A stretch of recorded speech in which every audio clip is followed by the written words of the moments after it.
acho que a gente vive um momento muito importante na área do patrimônio, porque justamente a gente sai de uma ação mais programática, ou de uma ação que está regulamentada só no nível federal, para a construção de parâmetros e definição de papéis nos entes estaduais e municipais, no sentido que essa política tenha recursos, responsáveis, regulamentações, né, e possa ser implementada como uma política permanente, não como uma ação pontual.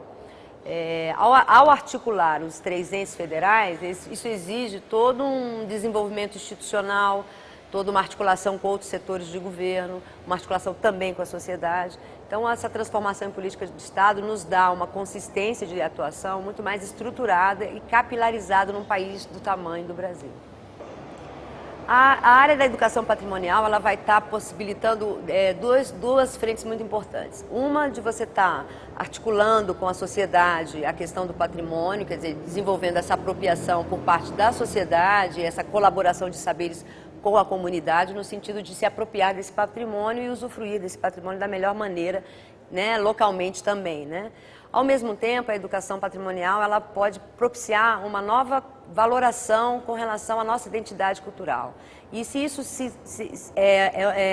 isso passa por uma estrutura dentro das escolas ou por um programa com maior inserção nos currículos, com a formação de professores, né, a gente vai conseguir fazer com que a área da cultura transpasse por todas as disciplinas, porque todas elas podem conversar com o patrimônio. Isso vai ser um grande salto na formação de uma sociedade mais voltada para a sua cultura, que valorize a sua identidade e que possa prospectar um futuro mais compartilhado. No campo da educação, por exemplo, a gente não imagina uma matéria específica de patrimônio, mas que o patrimônio possa conversar com todas as matérias e as disciplinas.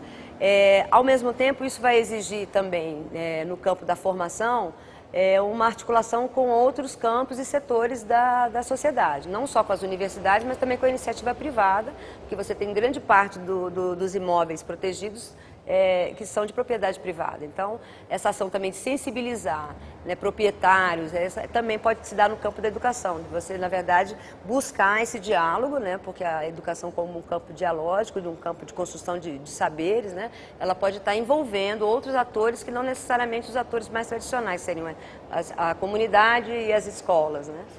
Olha, eu acho que o Pacto das Cidades Históricas, ele articula não mais só o orçamento do Ministério da Cultura e do próprio IPHAN, mas ele já faz uma articulação entre recursos que já estavam previstos e poderiam estar favorecendo o patrimônio de outros ministérios. Então, o Ministério do Turismo, o Ministério das Cidades, o próprio Ministério do Desenvolvimento Agrário, o Ministério da Ciência e Tecnologia, o Ministério da Educação, você pode estar articulando, e no PAC isso já acontece, né, para financiamentos importantes de políticas nessa área, de ações programáticas nessa área. Por outro lado, você pode capturar recursos de estatais, de companhias de serviços elétricos, de telecomunicações, no sentido também de uma articulação e convergência de recursos em prol do patrimônio.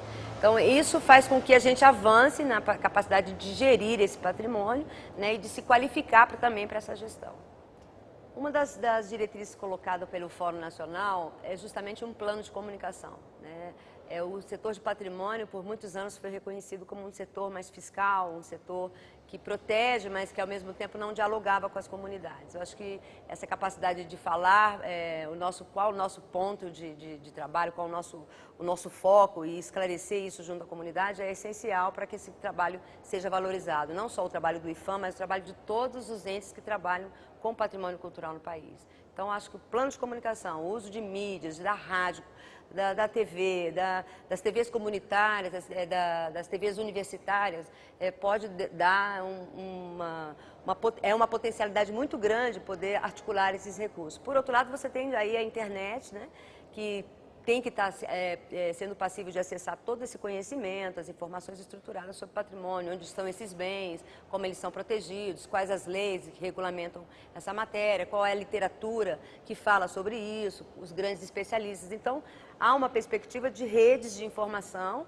né, estruturadas com bases de dados, com bibliotecas virtuais, para que a gente possa ampliar o acesso à informação sobre patrimônio e o acesso à informação de interesse do patrimônio, que pode estar no campo do meio ambiente, pode estar no campo do turismo, pode estar em outros setores.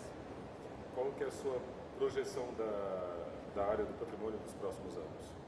A minha prospecção é uma prospecção muito positiva. Eu acho que, embora o Sistema Nacional de Patrimônio seja um sistema mais tardio, quando você olha outros campos, como saúde, como educação, como segurança, mas ele pode também, ao mesmo tempo, utilizar das experiências que já estão dadas por esses sistemas e, por isso mesmo, ganhar um pouco mais de velocidade na sua implantação.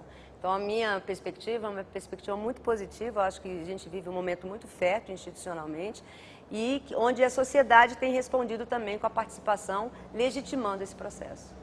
Um dos marcos do processo de implantação da política vai se dar justamente no sentido de criar as instâncias para essa negociação acontecer. Você vai ter que ter, a exemplo de outras políticas, como a saúde, o Conselho Nacional de Patrimônio, ao mesmo tempo você vai ter que instituir no nível dos estados comissões que se falem, bipartites, com o município. Essa estruturação é que vai permitir discutir pontos de conflito, né? A implementação de uma política não é uma implementação de todo harmoniosa, ela vai, de fato, ela vai interagir com zonas de poder e isso é natural num processo político.